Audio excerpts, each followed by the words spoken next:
Okay, so welcome. This is the Citizen Advisory Committee meeting on August 16th. This will be our public hearing for our 2023 priority needs and our 2021 CAPER report. We are going to have staff open discussion, then we will pass it to our chair to lead. I just want to go ahead and say that members of the public wishing to provide comment for discussion during the meeting may email comments to Vicki Dorway at VDORWAY@everettwa.gov. When we get into the presentation portion of our agenda, that will also be on the screen in case anybody needs to see that email again. Again, the public may access this hearing through various ways. You may view the hearing on the Everett TV channel, on Everett TV's YouTube channel. You may call in to the public call-in number, which is 1-425-616-3920, conference ID 724-887-726#. Or you may access the hearing online via Teams through our Citizen Advisory Committee website at everettwa.gov. Following action of the committee tonight, a formal public comment period will start on August 19th and last until September 19th. Those wishing to provide comment can learn more about this by signing up for the Community Development Newsflash, or you will also see our formal legal ad in the Herald. And to that extent, I will pass it back over to the chair. Thank you, Kimbra. Tonight, I'm going to call out each take roll, and then we'll go over the overview of committee procedures. Sue Johnson, Matt Bissell. Here. Thank you. Josh Bruner. Present. Michelle Martin.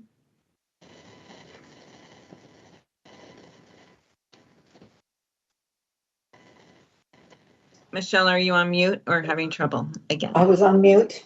Okay, sorry. Thank you. Samantha Hassan. Demba Balde. Christopher Dingle. Here. Molly Eberhardt Knopf. Nope, just Molly Eberhardt. Sorry. Here. Sorry, so sorry. Larissa Knopf. And I, Susan Mosshart, am here. Will staff please identify themselves? Vicki Dorway, Community Development Specialist. And Kimber Landry, Community Development Manager. Thank you. So tonight we're going to follow the standard rules of procedure as such. I will call on each committee member during our discussion period. Since this is a complex hybrid approach to our meeting, we ask that each member please use the raise your hand function if you're on Teams. And if you're in person, if you could also raise your hand so that we can call on you as needed. Staff will notify me if they notice, then I haven't, that you have a wish to speak. Each committee member will listen to the full presentation from staff before questions and discussion by us as committee members. So now I will pass the meeting over to Vicki Dorway, our Community Development Specialist, to update us about the 2021 CAPER. Excellent, thank you. You're welcome. All right. Do you want me to drive or do you want to drive? I'll let you. Okay. So I'm going to bring up our presentation, and if you guys can just hold on with me real quick, I will share. And hopefully by this point, everybody should see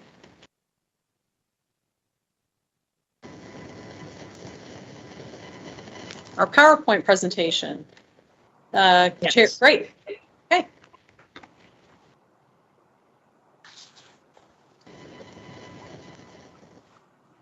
Very good. So we're going to be going over the 2021 CAPER, which covers the 2021 program year, which was July 1st of 2021 through June 30th of 2022. So go ahead. The CAPER is one of those fun acronyms that stands for Consolidated Annual Performance Evaluation Report. And it's a report that is due to HUD every year, 3 months or 90 days after the end of the program year. So we have to have it all finalized and ready to go, well, before September 30th. But we are presenting the draft caper right now, which has a lot of the information, and then we just sometimes have to make a few little changes based on citizen feedback or committee feedback or other feedback. So the caper is reporting on community development block grant funds. So we have multiple funding sources at the city, but this one focuses on those CDBG funds. So it also is a good, it's a good way to kind of see how we are doing overall with our consolidated plan, also our strategic plan, which is part of that. So we can determine, based on the accomplishments that we've had in this program year, we can determine where we are in our 4-year plan, consolidated plan. And so right now that plan runs 2020 through 2024. And so we just are finishing the 2021 program year. Obviously we're in 2022, but based on the way that mid-year cycle works, that's how it ends up. But so we are going to review some of the information, and then this kind of acts or will act based on what we've accomplished this year and in the prior 2020 program year, maybe guide some of our priorities for the 2023 program year. So we're going to talk just a little bit about some of those achievements. The caper is a lot larger than just the achievements or accomplishments, so we kind of use those words interchangeably. But because it also does things, I mean, it's a 23-page report. So it also talks about like different policy and how, you know, the city is addressing homelessness, or how we're coordinating with public and private housing and social service organizations. There's lots of other pieces to it. And we will be, in a few minutes, I'll be talking about when it's going to be posted online. If anyone would like to look at the full draft of the caper, it will be available starting on Friday. But right now, we're just going to kind of go over some of the trends, and then we will be going over some of the numbers of the accomplishments. So overall, I just really want to commend our subrecipients, because they worked very hard during very trying times, not only to meet their 2021 program year goals, but many of the organizations that we work with also received COVID funding from us and from other sources. And so they really just have accomplished so much. And it's exciting that they were able to come up with such great accomplishments in the program year, even in light of everything that's going on, including a lot of our organizations found that they had, as you might guess, a large increase in service demand. So they want, just because of the impacts of COVID, you know, there's more and more people who are needing food assistance or rent assistance or, you know, mental health assistance. So a lot of the organizations reported a significant increase in demand. Also, our organizations did a lot of adapting their programs. So like if it was a class that normally was in person, obviously with COVID, they had to change things around and create it such that they could do a virtual presentation, or, you know, find ways to meet with clients virtually or on the phone instead of in person. And a lot of that, based on changes they made because of COVID, a lot of them have incorporated those changes into practices going forward because of the benefits that they found from those changes as well, because they can maybe have more people. Like at our hearing, we can have people virtually and in person, whereas before COVID, we just did them in person. So Anyway, the organizations that we work with, subrecipients, are continuing to balance COVID activities with their annual activities. One of the trends and findings that we found, in addition for our subrecipients, is that a lot of them, or some of them, were having staffing challenges. So that made it difficult for them to administer all of the different funding that they were receiving. But again, they adapted things and they were able to achieve their goals. So for external market factors, as far as kind of findings from the 2021 CAPER, there's still things that are really impacting housing and construction activities. So like increased labor costs, increased cost of materials. When COVID happened early on, things shut down, and so there wasn't as much construction going on. There weren't things happening, and then this kind of created a backlog. So once people were ready to, do home improvement or minor home repair type program, they found that there was a backlog, and so contractors were hard to find because they were in such demand because there were more people wanting services.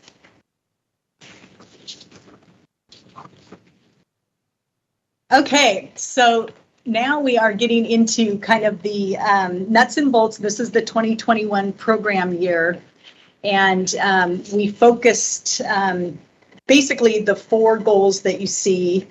And what is very interesting, so like under homeless prevention services, that included things like legal services, eviction prevention, landlord-tenant services. You can see our expected program year. So the 25 was kind of the goal that we had set for the program year, and the achievement was 719.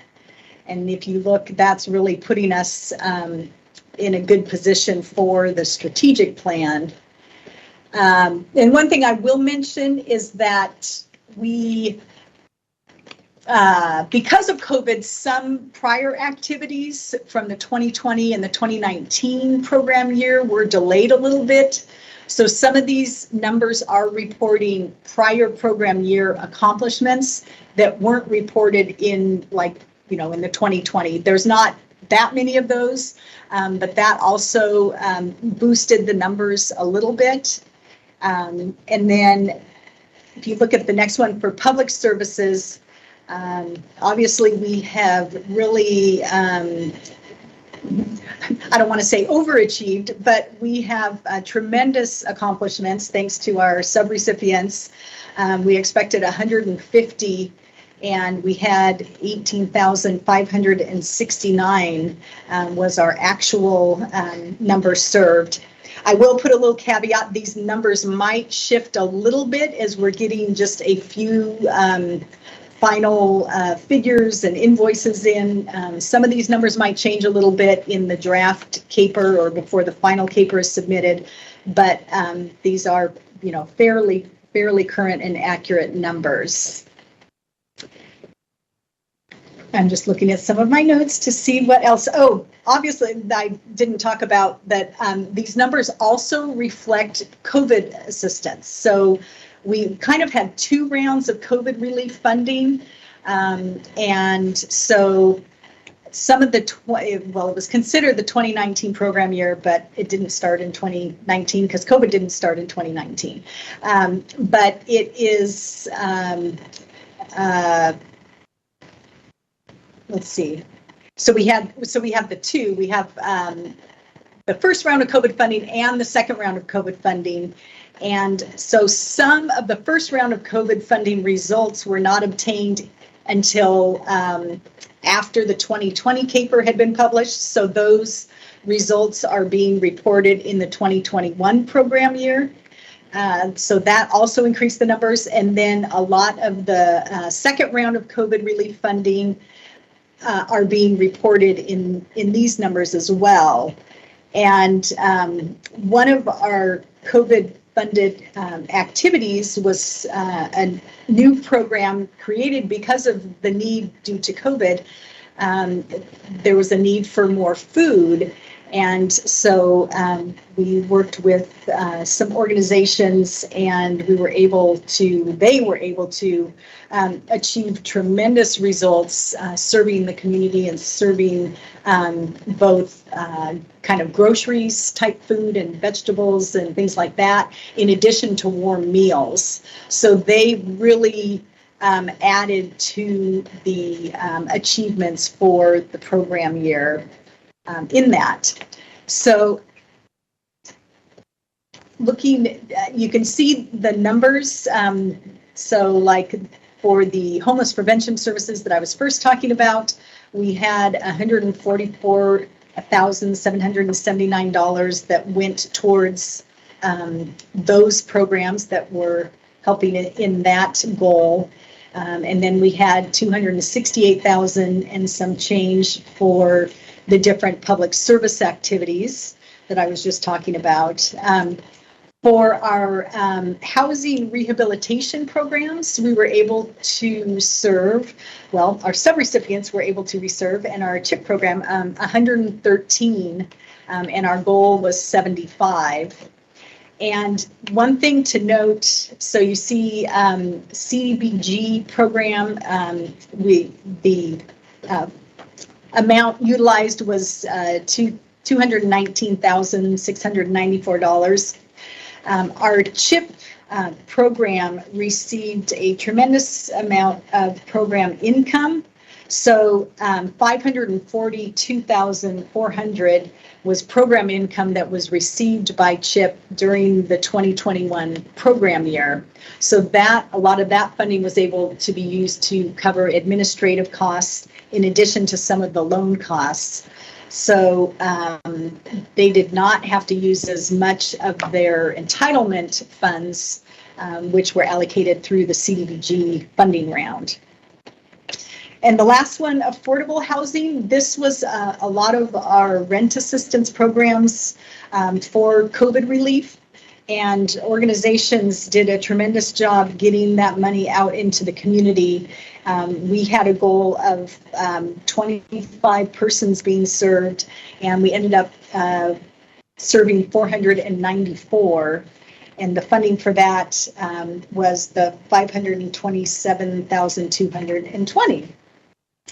I just want to add something real quick, and that's that not only has Vicki done a really good job of following up with subrecipients to make sure that all of these numbers are reported accurately and people are successful in utilizing the funds, but some of the reason why there's such a big discrepancy is at the time that we set these goals.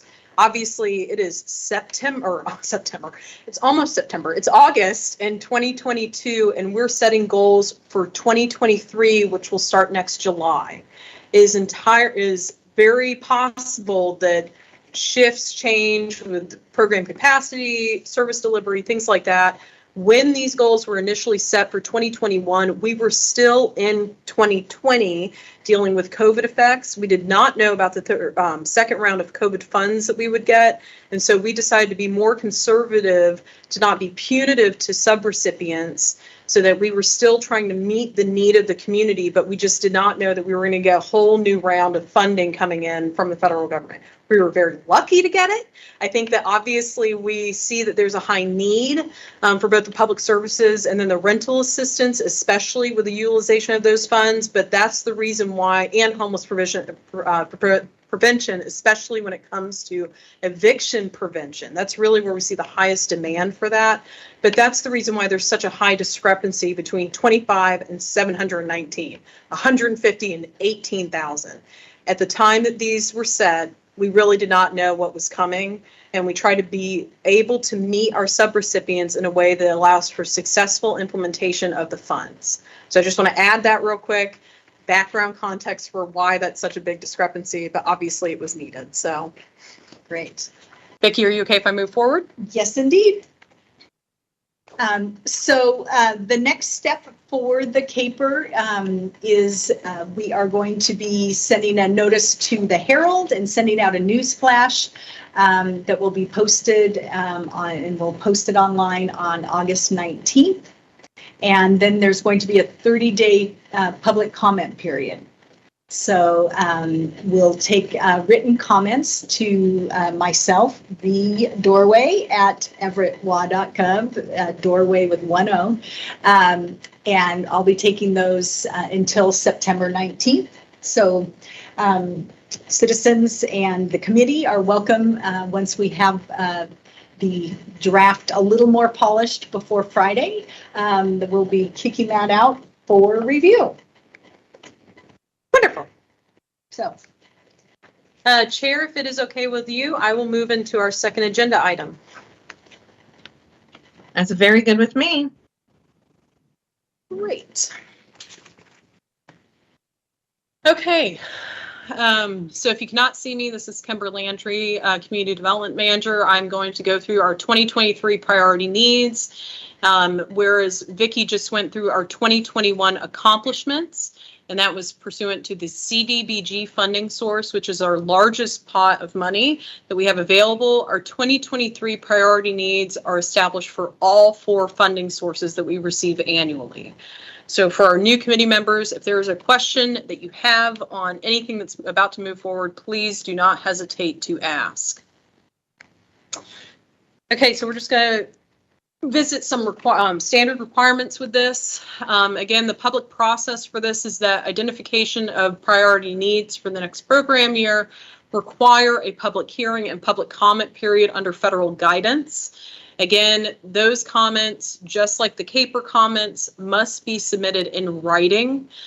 You can email that again to Vicki Doorway. Her email again is on the screen, but if you cannot see it, is vdorway@everettwa.gov, or you can mail them to the Community Development Division.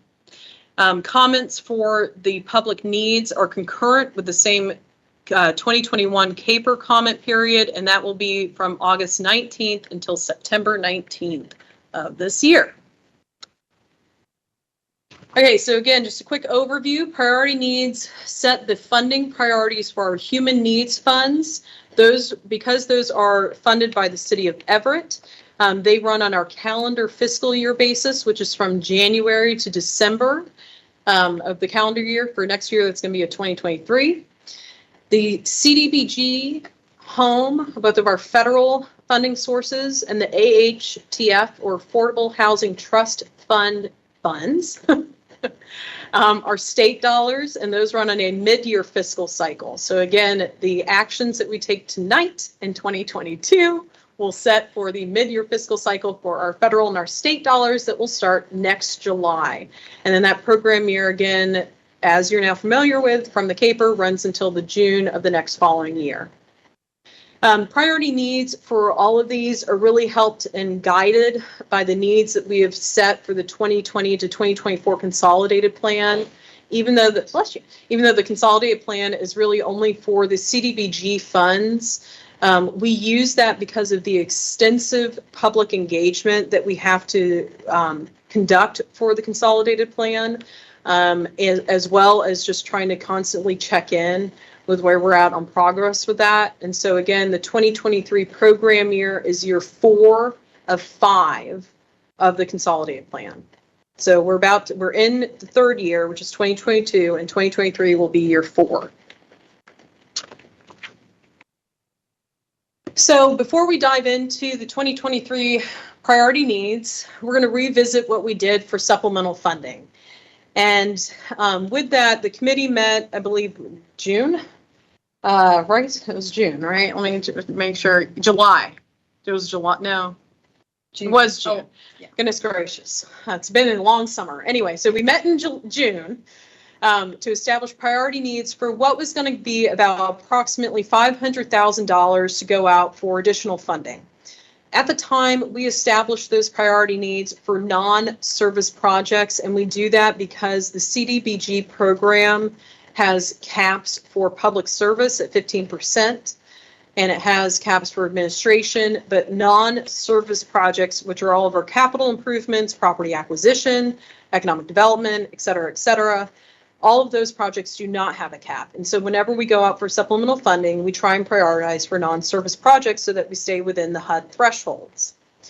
So for those projects, when we had about $500,000 two months ago, we wanted to prioritize the priority activities and needs that were part of the consolidated plan that still needed to be supported, augmented, still needed room for accomplishments.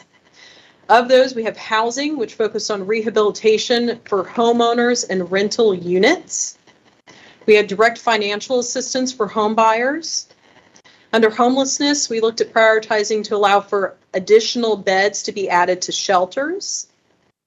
We looked at public facility improvements, and public facilities can range in anything from a park to a community center to a food bank. Public infrastructure improvements. Public infrastructure examples are sidewalks, lighting, utility improvements, things like that. And then we also prioritize an economic development priority with a specific focus on facade and building rehabilitation. Before I leave this real quick, I just want to say that, so when we put out our supplemental funding round, we unfortunately did not receive any applications. That is the first time I will say that I've been involved in these funds. And I'm the one that helped to create our consolidated plan that we're in right now. And we did not receive any applications for this. Fortunately, community development staff are plugged into other conversations with other funders. And so when we met with county and regional funders, such as Snohomish County or Verdant or Kaiser, to really talk about why we were seeing this result from going out for funds, we're still trying to navigate what the funding landscape is right now. We're hypothesizing that what's going on is that we're seeing an oversaturation of public funds that have gone out, whether it's ARPA funds, or whether it's the CDBG or home dollars that we have that are annually awarded. But it's a very unique time that's that most of us are when we have our collaborative discussions that we're really kind of unaware of previously, and that is that we have a lot of money and we have organizations that either don't have the capacity to implement the projects that we need to see actually come and support the fund use, or there might be a timing issue, maybe in the middle of summer, it's just not right, or whatever else. We're still trying to meet with other funders, have discussions with prospective applicants on what they might need so that we can meet them where they're at so that they can utilize the funds. I will say that I would love to see these funds go out because HUD requires that every year we're timely under a certain threshold, and so we have to get these funds spent. And for some reason, we just did not see any applications come from organizations to apply for the use of those funds. So therefore, what we are not seeing a need to remove any of the needs necessarily, but instead try to maintain it so that when agencies are able to pick back up their capacity, we do have the needs already established. We have the funding set aside to prioritize those needs, and we're going to try and hopefully balance that for at least the next program year. So the last thing I think I want to do is just mention that when we talk about this additional funding, we have to get these funds spent. In addition to working with other funders to try and determine what really the funding landscape is right now, the other consideration is that when we went out for consolidated plan input, it was required by city staff that we meet with other city departments to try and determine what public improvements could be made. And when we met with the departments such as parks, transit, public works, and economic development is, I believe, the other one. But when we met with them, we still heard that we still needed public facility improvements and public infrastructure improvements. You know, sidewalk improvement here, ADA improvements for parks, shade shelters, bus transit benches or shelters or other things like that. And so additionally, staff are going to work with departments and see by the time that we get forward for actual notice of funding availability, when we get forward to making funding recommendations, if we have what are called contingency projects, so if we don't have anybody applying for funds from the community, but we have projects that Public Works or Parks or Transit or other city departments can utilize to augment services to the public, we will look at applying those funds at that time to those projects. We will come to the committee and ask that they consider those projects instead. I will say that one of the major caveats with CDBG funds is that we cannot supplant federal funds for our already budgeted municipal dollars. And so if there is already something in the plan for parks improvements, for transit improvements, we cannot use these CDBG funds to relieve that cost burden on the department. We have to find projects that are not budgeted, that have, that need money, but just aren't able to otherwise get off the ground. And so this is a good use of those funds. Again, this will be for contingency considerations. We want to give the community the first opportunity to utilize the funds, but just understanding that we do have a timeliness threshold with HUD. And so we have to make sure the funds do go out for public improvement. So, to pull this all back together, when we look at our consolidated plan and long-range plans priorities, we're looking at what are we currently doing that's already supported by our funding sources, by our needs. Again, CDBG, with the biggest pot of money, has priority needs that cover housing, homelessness, public services, public facility improvements, and economic development. All of those needs are currently being met by supporting activities over to the right. Rehab of existing units, rental assistance, public service specifically with eviction prevention, public services other than housing benefits. That can include Meals on Wheels program or, child care or something like that, something other than housing support. Public services for housing benefits that aren't necessarily related to rental assistance. That could be for case management purposes. That could be for maybe not rental assistance, but maybe something with utility or some other kind of, ability for flex funding. Public facility improvements. We have one facility that's currently underway for an award, and that is Child Strives the Village project. Economic development. We did a lot of work with our CARES funding for job retention. And then we get into our other funding sources. So we have home. For the home housing priority, we have rehab of existing units. For our AHTF, our Affordable Housing Trust Fund, state dollars, that is supporting the homelessness priority. For operational support of shelters. And then we have our human needs funds, which support a variety of public or priority needs, housing, homelessness, but the main supporting activities all have to be public services. Human needs funds cannot be used for anything other than public services. That can range from, oh goodness, just a whole slew of things. We've been trying to have human needs not support rental assistance, again, for consideration of duplication of benefits. A lot of our agencies have other federal or public funds supporting those activities. And so our human needs funds have been vital for organizations to be able to use it for either operational support, staffing needs, things that help augment the other funding sources that they're using for rental assistance. The needs that are established currently but are unsupported, so established in our consolidated plan, but currently do not have enough accomplishments to really see them to completion. Under CDBG, that is focusing on our housing when it comes to rehabilitation of existing units for renters.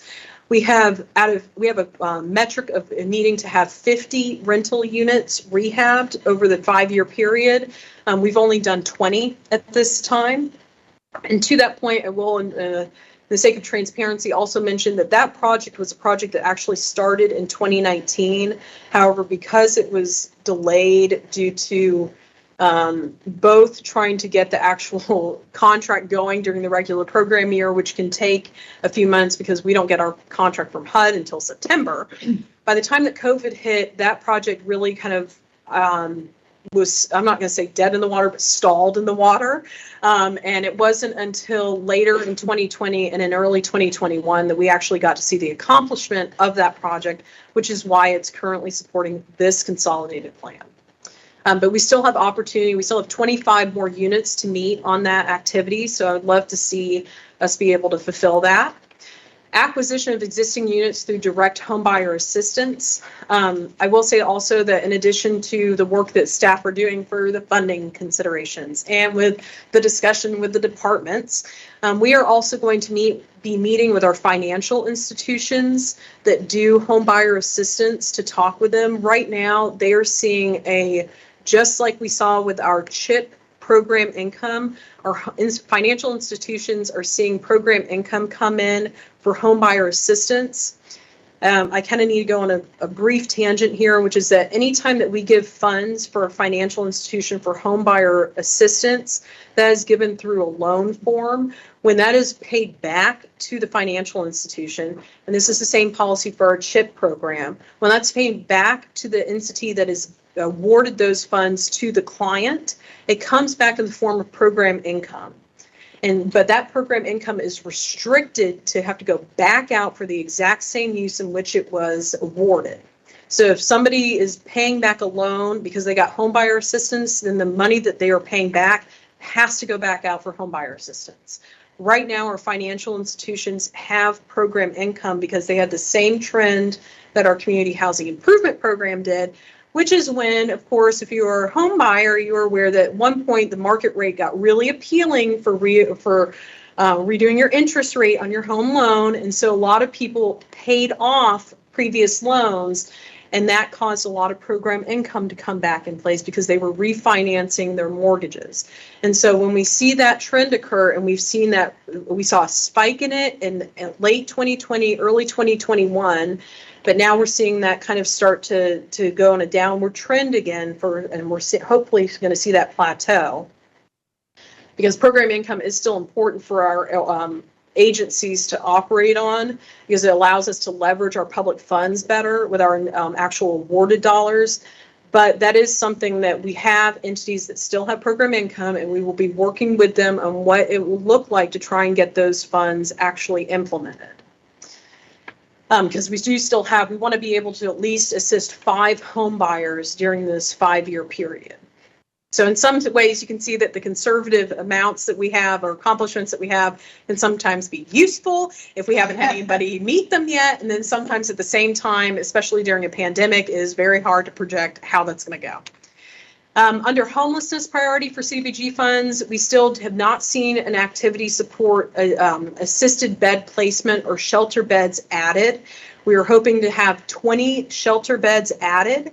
And then, of course, to accompany that activity, that's where we see the assisted bed placement.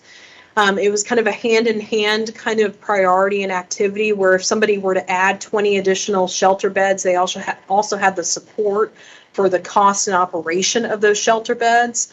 But we have not yet seen anybody apply for that. And then we also have our public infrastructure improvements, and I've covered what those might be. An example on the screen is sidewalks, parks, and utilities.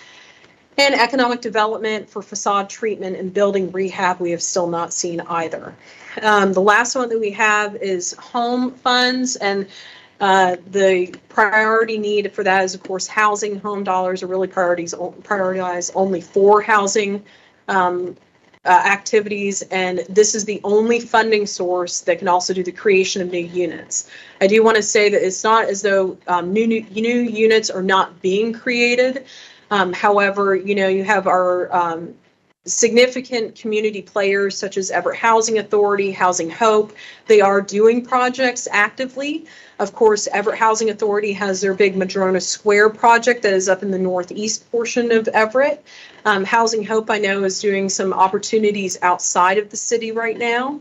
And so we want to still be mindful that creation of new units is still ongoing in the community. It's just not happening right now necessarily in the city of Everett with home funds.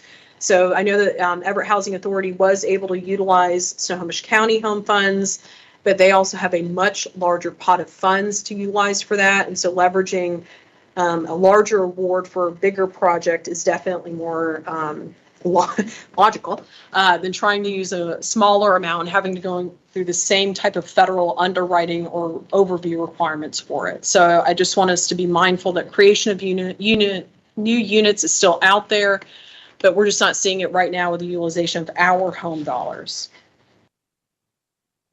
So, real quick, just considerations for discussion again, as you guys are trying to figure out priorities. CDBG, again, can support general community needs, but it does have funding caps. Again, 15% for public services, 16% for non-service activities, 20% for administration. Home funds support housing activities, but they are, again, the only source for new housing. Human needs support basic needs for our low-income residents and also includes our Safe Street program support.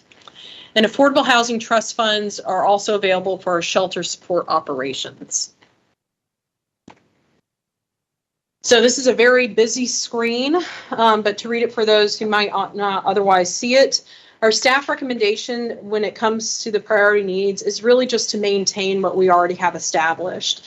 It is my personal belief that what we're dealing with right now is kind of just a fluke of a lot of factors, our external market factors that have still hiked up prices, and so people are unable to get good quotes for a lot of our capital improvement projects. We're seeing an oversaturation again, where we have a lot of public funds out and limited capacity of our organizations. But we still know that the need is out there. And so our recommendation is to maintain the needs that we've had and then to go back out with the supplemental funds that we've had available for our 2023 program year NOFA. And to that extent, I believe that we are at the end of our presentation. So, Chair, let me stop sharing. And then I believe it goes back to you. Well, thank you so much, Kimbra. At this point, we're going to open a public hearing for the 2023 priority needs. The rules of conduct for this section will be comments are limited to 3 minutes. Attendees wishing to speak raise their hands and or stand in front at the podium and unmute yourself if you're virtual, of course. State your name first, followed by your public comment. Once all the in-person comments have been entered into the record, I will ask the staff to read the public comments that have come via email or another way into the record. I need a motion and a second, please, to open public comment period. I motion to open public comment. Thank you. I'll second that. Thank you, Molly. Public hearing is now open, so if there's anybody here present that would like to have 3 minutes to make a comment, please feel free.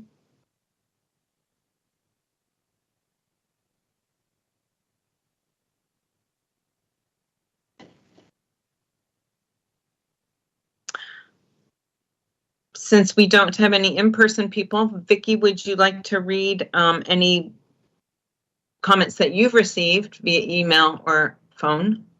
Yes. Thank you. you, Chair. Mm-hmm. So we've received 2 public comments. The first one, and do you want to put that on the screen? Oh, yeah, sure. From maybe the S drive. So we're going to put it on the screen. I'm not going to read it verbatim. But I'm just going to highlight some parts from that. Sorry, our folder closed on us, so weird. Technical issues, Let's do real Homage. quick. Homage first. There we go. And then let me go back and screen share. Oh, actually, it didn't like that. Actually, let's get out. Okay, I'll go ahead and start while we work on getting the whole letter on the screen. I will address the bulk of the public comment. This is from Homage Senior Services. And this is, they say, regarding the 2021 CAPER and 2023 community priority needs. Homage has collaborated with the City of Everett for many years to assist our senior population and adults living with disabilities to live independently and with dignity in their homes. This partnership not only provides necessary resource to some of our most vulnerable community members, Our services and programs help keep these families feeling valued and connected to their communities.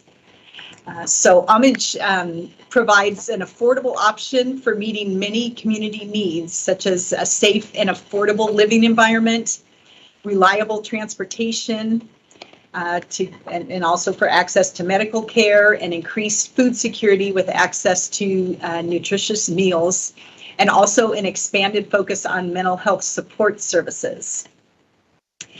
So the city of Everett has worked for a number of years with Homage with their minor home repair program and their home delivered meals. So these programs address critical community needs such as affordable housing, health and safety, food insecurity, and social isolation.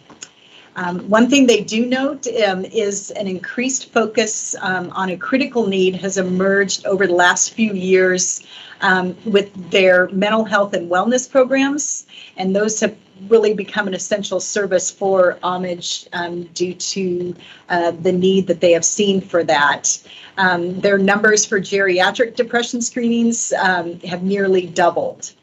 So they do see that as a priority need, and they're saying the demand for their services remains high.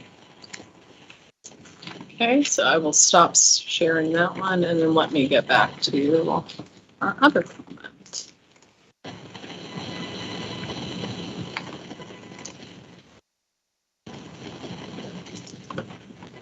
So the second public comment is from Bridgeways.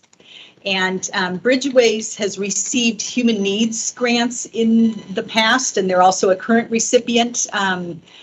Part of what they have received funding for is the Mental Health Alternatives Program, also called the MAP program. So in their comment, they say Bridgeways would like to advocate for the priorities that particularly align with the Everett Mental Health Alternatives MAP program.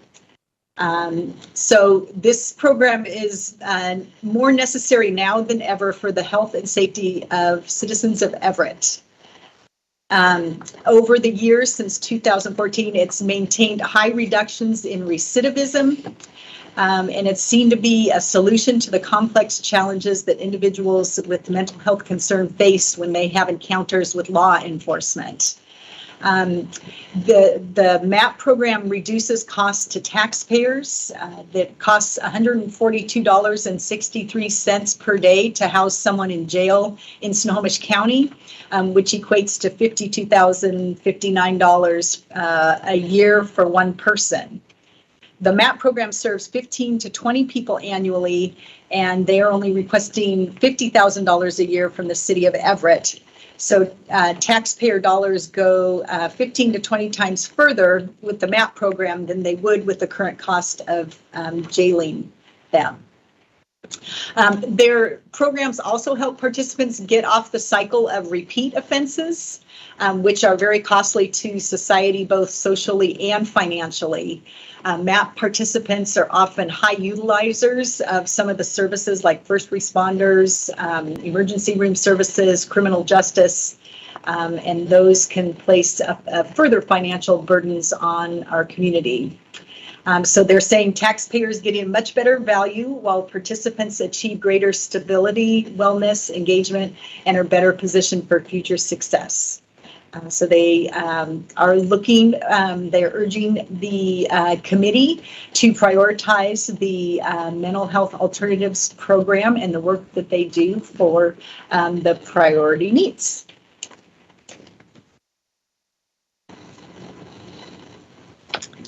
Thank you, Vicki.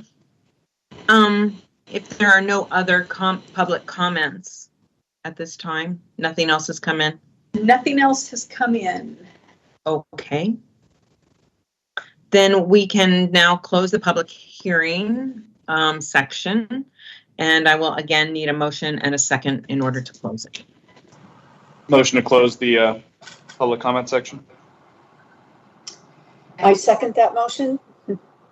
Thank you. Our public comment period is now closed. At this point, we will now open the committee response only to our public comments. which means this is not our time for general discussion, but we will discuss if anybody has a discussion item about what we just heard from Vicky from the public comments. Does any committee member have a comment about these public comments?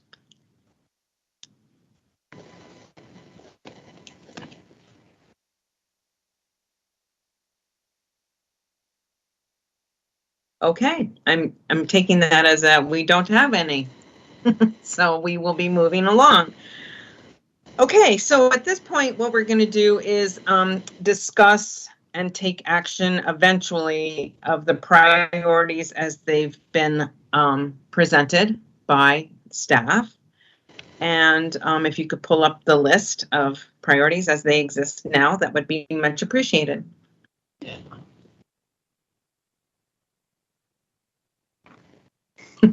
I gotta tell you, but where our laptop screen is, I have to do a little bit of. That bobbing and weaving is got a good good viewpoint. So there. Can you see that, Chair? Yes, I can. Wonderful.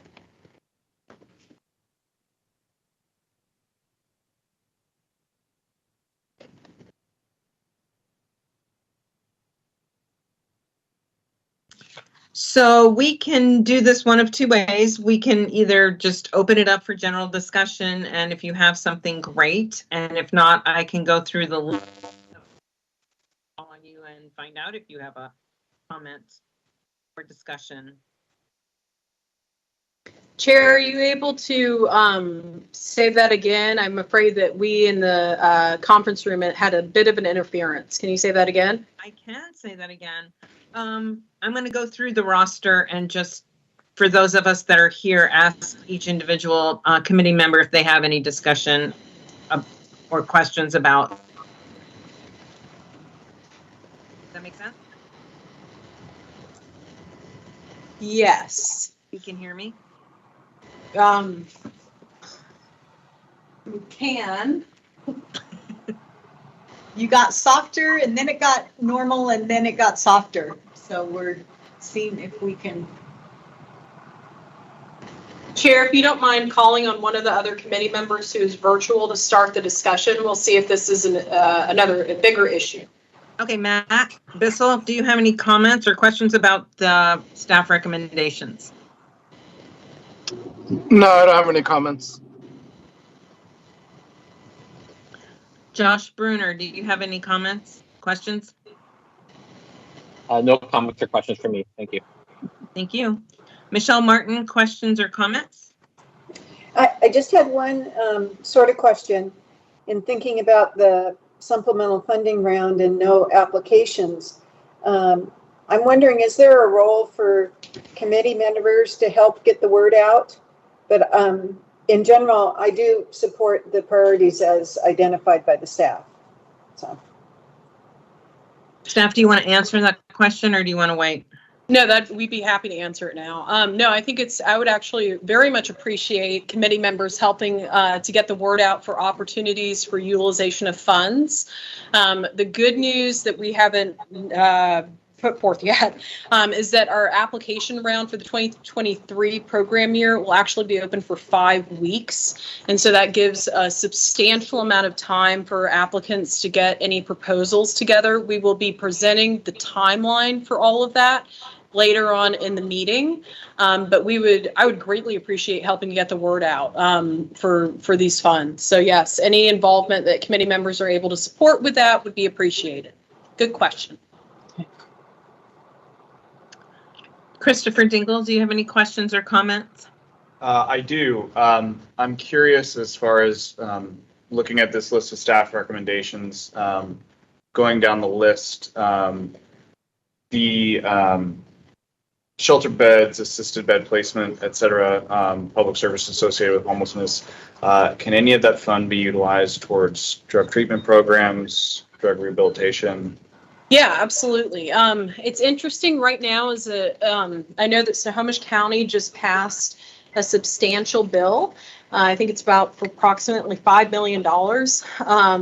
They have not yet, I think, accrued any of the funds for that yet, but they will be doing a lot of work for behavioral health and patient support services with that.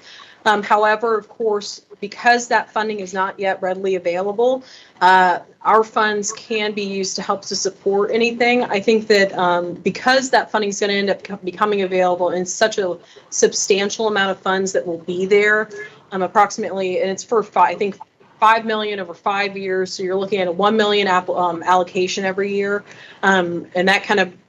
We only have our $500,000 for human needs, and then we have a little bit that we can use for CDBG. But I think that if there's any opportunity where we could help with getting something going now or continuing anything now, and then look towards sustainability for that with future funding sources, I think that would be a great utilization of that. But yeah, no, absolutely, that's an eligible activity to support that specific priority need. Wonderful. And I do have one other, and Chair, please interrupt me if you'd prefer to discuss that. No, go. The other question I have is around public infrastructure, specifically sidewalks. Mhm. I live in South Everett, along Evergreen Way, there have been numerous traffic incidents that resulted in death. Yeah. A lot of the neighborhoods running north and south along Evergreen lack sidewalks. There's also a lot of elementary schools along that stretch that, 2 blocks away from the school lack sidewalks. I just want to highlight that as a community need that has been expressed to me as a member of this committee, and just highlighted for future discussion. Chair, I will say that as far as staff response to that goes, we can definitely help to, when we have our discussions with the departments, talk with them about if there's any consideration for using any of the additional funding for areas like that. And if there's already something planned, we can at least bring that back for feedback back to the committee on what improvements are currently being done to meet those needs. And if nothing's planned, then maybe that's a possible contingency consideration for you guys to adopt. So either way, we can give you more information on that. Happy to. And that's what my thing was, is do we add that or do we just wait? I mean, so these ideas, which are awesome and wonderful, do we add them or we have to wait to talk to the appropriate departments before we add them? I think that the best path that the committee might be able to take at this point is just to, because public infrastructure is already kind of a finite range of activities anyway. I mean, it's not like public services where you could do anything under the sun, really. And we're really having housing for public service focus. We're having a homeless public service focus. But the public infrastructure and the public facilities are kind of so finite in their means. They have to be community basis. They have to be, available for large groups to benefit from. That I think that the public infrastructure, the nature of that priority already kind of limits the activity to, again, sidewalks, lighting, pedestrian connections. I mean, there's really not too much scope creep we can do with activities under that priority. But if the committee would like to highlight specific activities to prioritize, we can absolutely do that. It's just a matter of, I think that it's also important that everybody understand we are not excluding anybody from applying for our funds if they do not meet these priorities. We are just saying that when it comes up for funding recommendations, activities that meet these priorities get consideration for funding immediately, get evaluated for that. And then if there's anything residual, then we can kind of pick up and see, okay, well, where did we see something else come in?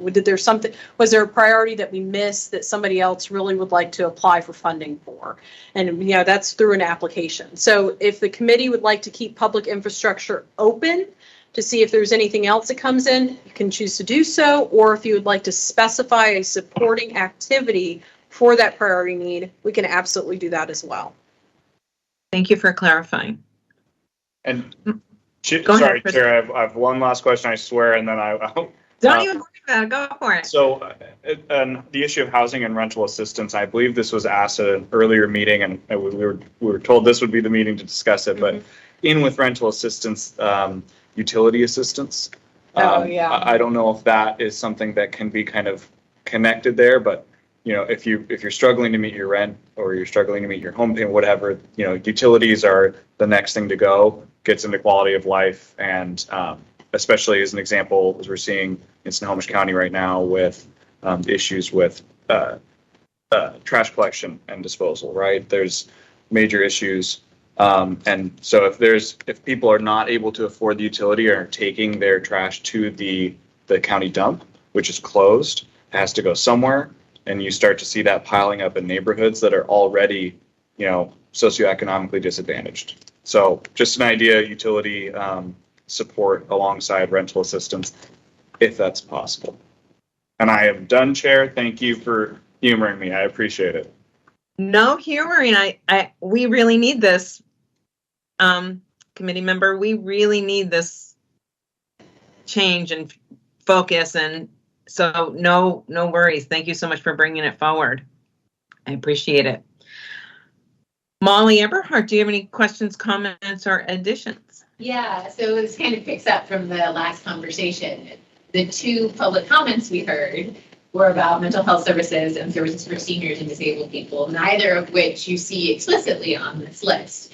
I can see them within public services under homelessness, but it's a little bit of a leap, right? Like if either of those organizations were to look at that list, they might not see themselves here, and then they might not apply, even though you said anyone can apply, which might not get prioritized. So it seems like we've had several things that we've mentioned that fall under public services, but not necessarily public services within the realm of homelessness. And so I wonder if we might want to be a little broader in the way we recommend public services so that it's not only linked to public services related to homelessness. Or provide some examples after public services so that it's clear we're thinking really broadly about that. Chair, is it okay? So I'd like for staff response real quick. Absolutely, please. Very good point. It's interesting, actually. So in the past, I don't know if any of our, I'm trying to be mindful, seasoned, established committee members. I'm trying to be mindful of my language with this. Remember this, but there was a point in time where we actually elevated, and we specifically knew 2 years ago or something like that, that mental health services needed to be a priority for public services. And so we specifically pulled it out as an activity.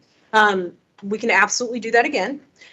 We could also make it so that public services is just a priority, and under that priority, we have activities that support it as well. Maybe not just mental health, anything else you can think of that's not captured on the list. So as far as the mental health component goes, I would like for the committee to remember that we've done that in the past. And that's something that we can definitely do again. To the second point, though, as far as the specific population to be served, the nice thing about the CDBG funds, at least, is that there are a lot of activities that are called presumed benefit. And so when they end up only serving a unique population that is presumed to be low income, and HUD defines this, and I know that we all want to keep an open mind, but HUD defines presumed benefit as seniors, veterans, persons experiencing domestic violence, houseless persons, and disabled persons, right? Keep me straight, Becky. Yeah, there's disabled, five. but it's not children. It has to It'd be adults. severely disabled adults. They have a very specific definition of what a severely disabled adult is. Yes. So. Yeah. So if you have regardless of the demographic or the population that you serve, you can support any of the activities listed above. So if you were only, like Finder Home Repair does a lot of work for homeowners who are seniors. And so they would see, oh, okay, well, our activity is actually rehab of existing units for homeowners. We can utilize those funds for that. It's just our demographic is not represented under the priority. Or the home buyer assistance could only be for veterans, or the operational support for homelessness could only be for survivors of domestic violence, kind of thing. So the population served actually can vary for any of the priorities established above. Now, again, let me remind the committee that there was a time years ago, and longer than 2 years ago, that we actually did pull out populations that we wanted to see truly like prioritized for benefiting. And so if the committee would like to say, well, you know, I think that serving everybody, and of course, understanding, let me also add that anybody listening that is not aware, all of these funds have to go for persons that are low or moderate income, meaning 80% AMI or below. So first of all, everybody, all these funds have to support those households and persons. But if the committee would like to go, well, we really like these priorities, but we also would like to really focus them on these subsets of the population, we can do that as well. And again, we're just being mindful that, you know, any activities that are able to meet that gets consideration for funding first. And if you do not meet that, it doesn't preclude you. It just means that you may not be considered for a priority funding recommendation. So, good points. Good discussion. Really.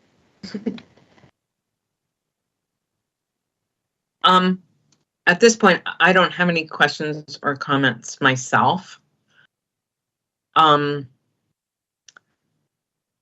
So our next piece of work is to ask for a formal motion and a second on the priorities to be established as they are. Although I have written down everybody's suggestions, again, I'm not sure that we add them at this point.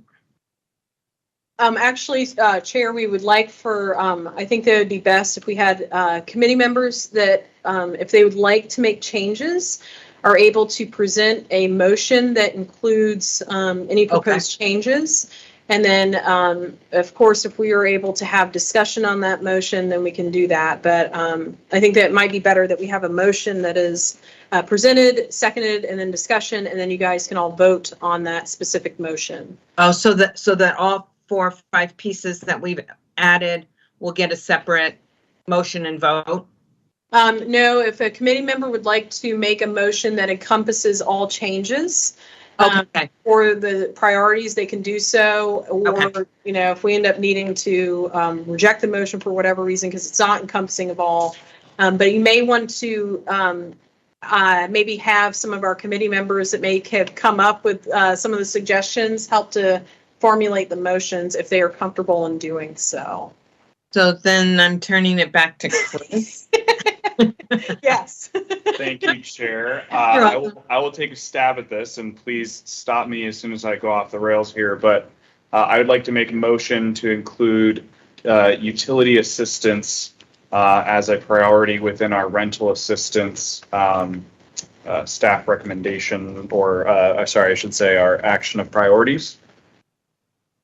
Does that jive? That's jives, and that we is- need somebody to second it. Oh, and do we have to go second each one, or do we have to? No, you're going to be in include- total encompassing of all changes you would like to see. Okay, but I can. I spell need a them out. timeout. I need a timeout for 1 second. Yes, Chair. So I have a list of 4 things. So what I'm hearing right now is just utility assistance. My list right here is drug beds, sidewalks, utility assistance, and mental health for those that need it. But maybe Molly can be more specific about that. Well, I would actually be less specific. I was using. Okay, less specific. You want to generalize that? Yeah, like I was using mental health as an example, but saying that I think maybe public services generally, like we should be pulling it out. Now, I know that I was one of the people back in June who said, wow, this is a lot of priority, maybe we should reduce it. And now I'm proposing potentially to add a 6, which would be public services without being under the heading of homelessness. But given the fact that we did see such low applications, I do wonder if we should add to the overall list too, so that more people feel like they are represented on this, or organizations, I should say. So I want to be really clear. I want all of us to be really clear about what changes we want to make to this priority list. Okay. Utility assistance is very clear to me. Chair, quick point of order. Yes, ma'am. So this is Vicki. I did just want to remind the committee the 2022 supplemental funding round, for which we did not receive any applications, was specific to non-public service activities. So we only were trying to get, because we Right. usually meet our public service activity cap. It's not necessarily an indication.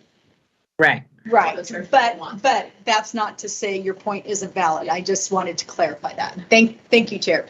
And again, real quick, point of order, Chair, when you are ready to move forward after discussion, because you have an open motion on the floor, you will want to kick it back to Committee Member Dingle so that he may move forward with his motion and it may be seconded. So Correct. when you're ready. I'm holding that part, yeah. Yes. Thank you. A lot of activity. Great. Jared, do I have the floor? Yes, you can have the floor. Oh, okay, and just to continue, so maybe better to say that I wish to make a motion to include all suggestions from committee discussion as part of our action of priorities, period. Fantastic. Thank you for that clarification. That helps my brain so much. Yes, happy. Now we would need a second, please. So can you just read the list again? There were 4 things. Yes, drug beds, addition of drug beds, sidewalk repair, utility assistance, and I wrote down mental health, but I hear what you're saying, Molly, about the public services to be removed from under homelessness. Or I don't want to take it away from homelessness, but just add it as its own. No, separate- added in another category. Yes. In that case, I would definitely second the motion. Fantastic.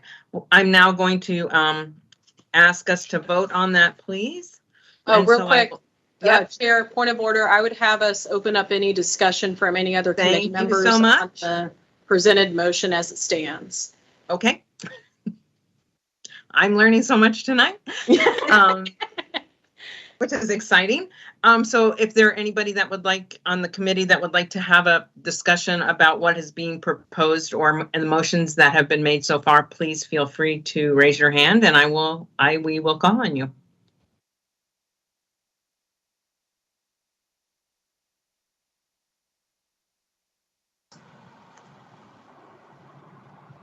You have a hand raised in the room. I can't. Oh, I can't. And you guys are so small, I can't see. This is from Committee Member Dingle.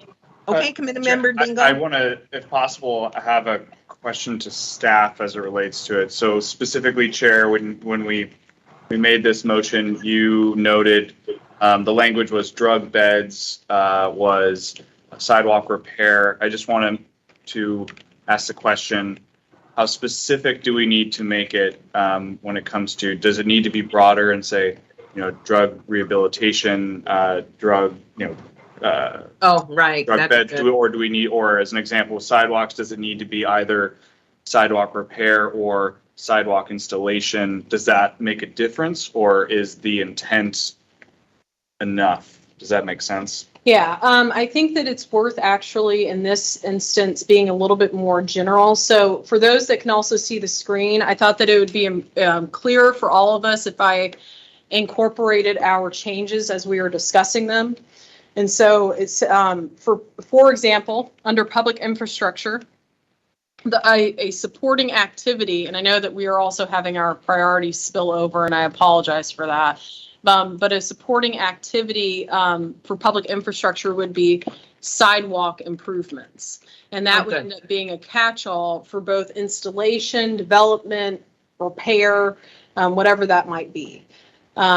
So committee member, and we are so formal tonight, everybody gets it. Committee member Dingle, if that looks okay with what I have added onto the screen, I would ask that you confirm that as it's phrased right now is appropriate. I do concur. Just to be clear, that improvement could include installation, like where it does. Yes. Yep.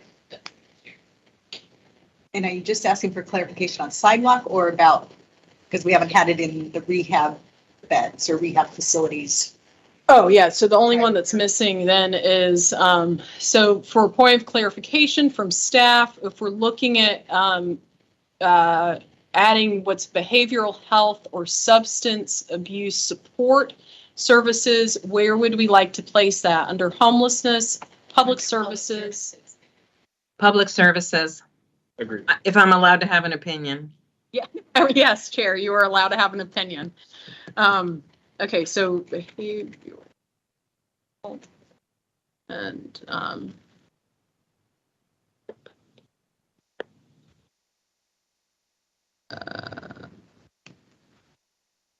somebody help me out with my language. No, that's good. Okay. Support, okay, prevention/support. Right. So point of clarification in Committee Member Dingell's comment, if it's under public services, can it support someone who wants to create additional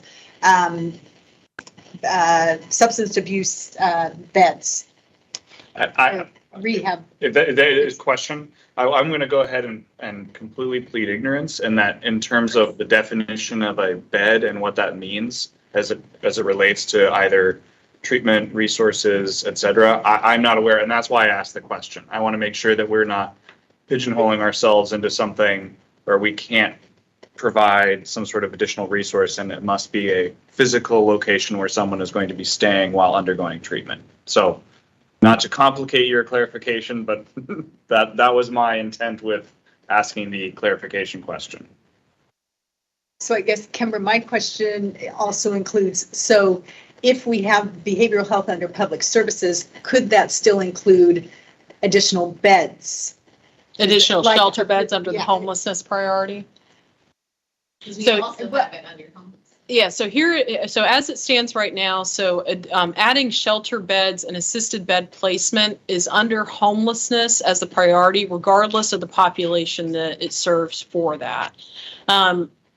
For the behavioral health and substance abuse prevention support, that is specifically a supporting activity under public services that we have pulled out. It sounds like I mean, it may not be. Let me take this another way. Behavioral health and substance abuse prevention support for adding additional beds and bed placement can still be met under this priority, but they have to be They would have to be considered homeless in order. In addition to needing some sort of support with drug use. Yes, and that's because again, for CDBG, we can, adding shelter beds is not seen as creation of new housing units.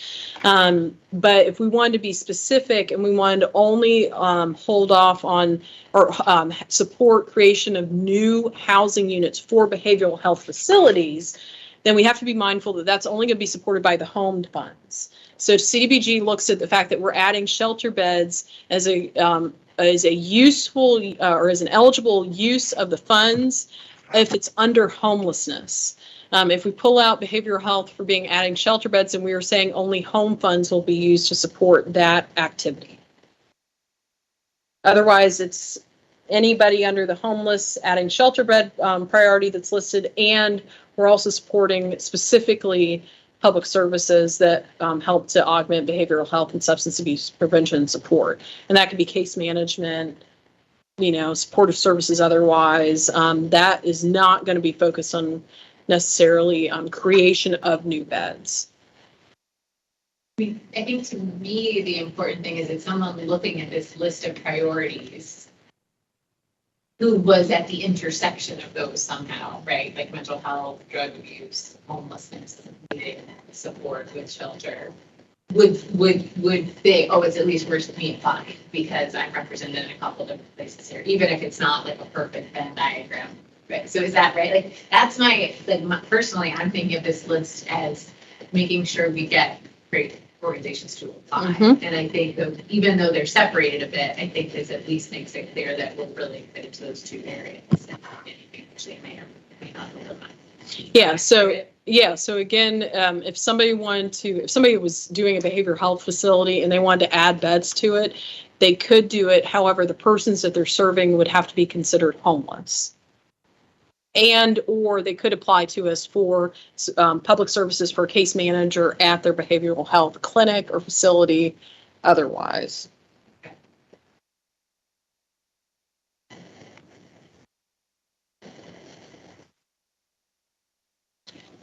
Chair, I think that we have no further comments from the room. Okay. So we So will you still vote have a on, motion on the floor. we have a second and we need to vote. Mhm. Correct? Correct. Just get a discussion. Okay, so what we're gonna do is say yes or no that we accept the changes. Yeah, Chair, a point of order was made during this, just now, that we want to make sure that anybody else that was joining us virtually, if they had any comments, because we had so Okay, much the discussion. public. Or any of our committee members joining us virtually, if they had any other points for discussion of the list. Okay. Does anybody else in virtual committee world have any comments or questions about what's being the motion on the floor?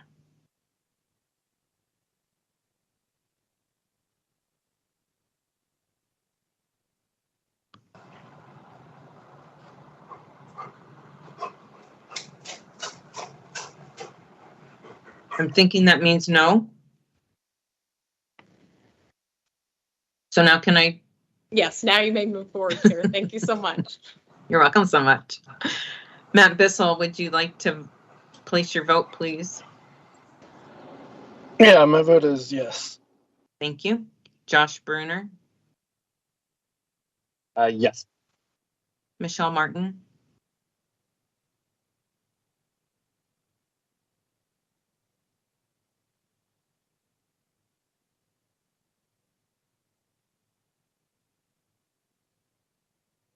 you're not, I didn't hear you and you're not muted, so I'm not sure.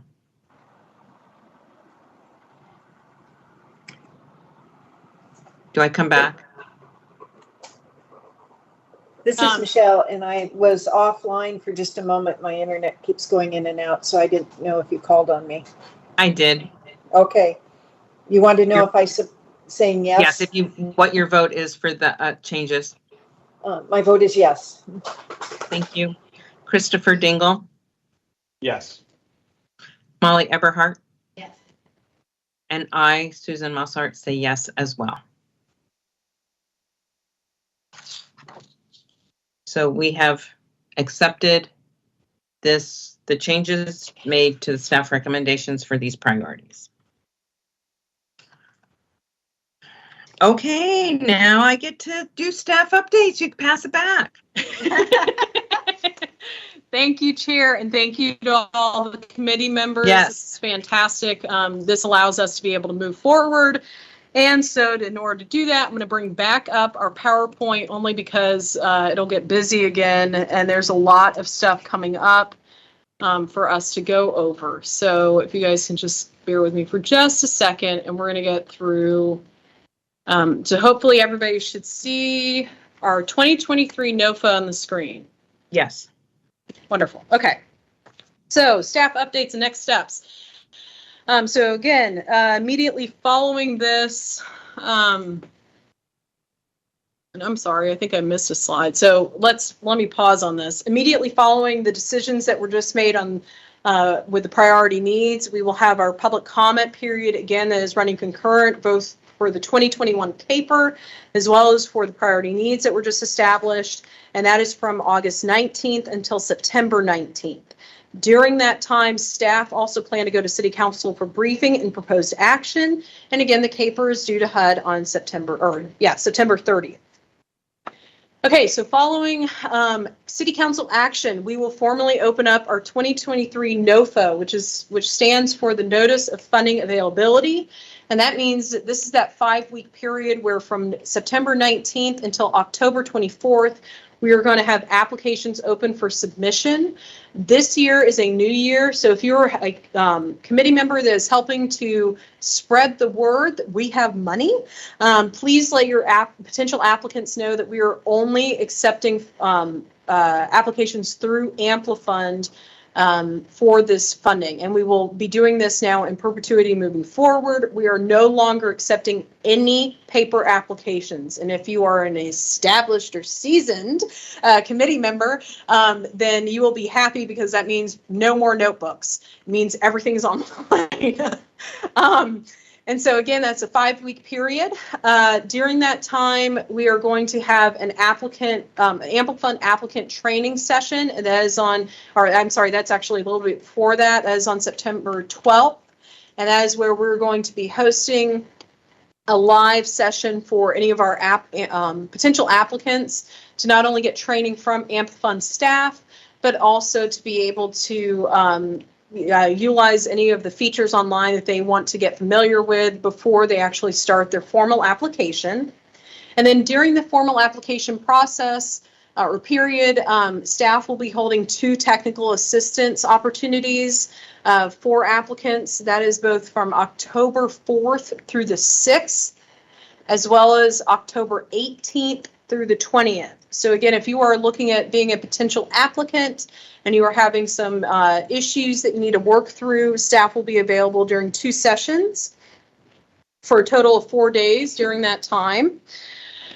We are requesting that all applications are due in Amplifund by October 24th by 5 p.m. And that is now a hard deadline. I know in the past, we've heard from applicants that are now aware of this, that no, we can no longer let you skate by and slip the paper under the door or drop it in the box for somebody to pick up on the weekend.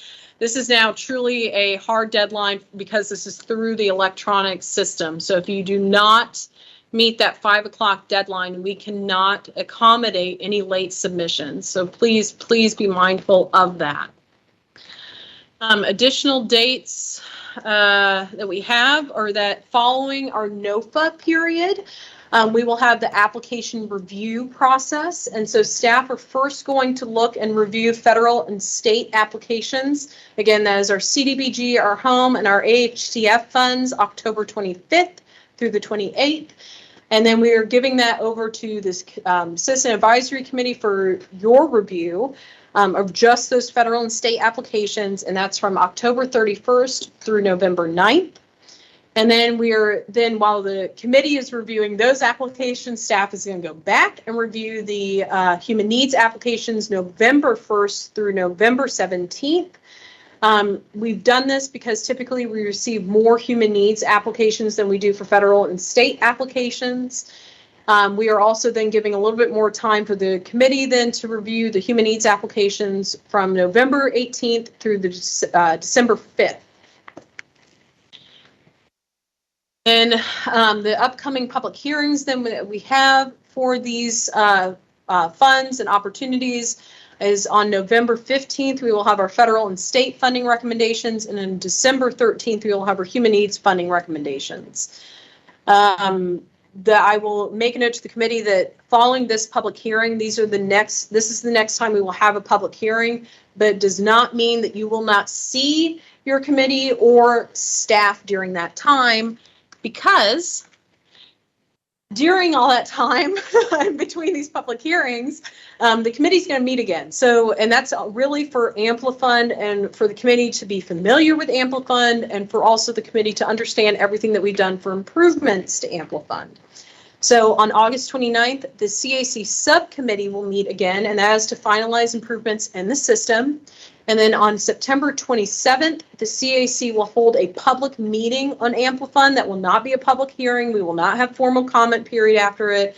It is just an opportunity for everybody to become familiar again with the system and to understand all the changes that we've done for scoring improvements. And then on October 10th, we will hold an open house for committee members that is going to get in with user training with Amplifund. And that's an ability for and I'm sorry, that actually might be the week of October 10th. That's not just. Yeah. That's my apology. That is missing week of. So it's the week of October 10th that staff will open house for user training with the committee members. And we will reiterate all of this in at our September meeting on the 27th. But just know that if you haven't gotten into Amplifund yet, believe me, you got the time to do it, and we'd be happy to show you the ropes as you become familiar with the system. To that point, Chair, I believe that's it. Fantastic. Thank you. And thank you, everybody, for your comments and your questions and your input. It's really, really helps having our new committee members and having your viewpoints. I'm over the top happy about it. So at this point, we need a motion and a second to adjourn our meeting. Motion to adjourn the meeting? Second to adjourn the meeting. Thank you so much. Meeting is now adjourned. I, again, really appreciate everybody's participation and input. Yay, Yay, thank you. good job.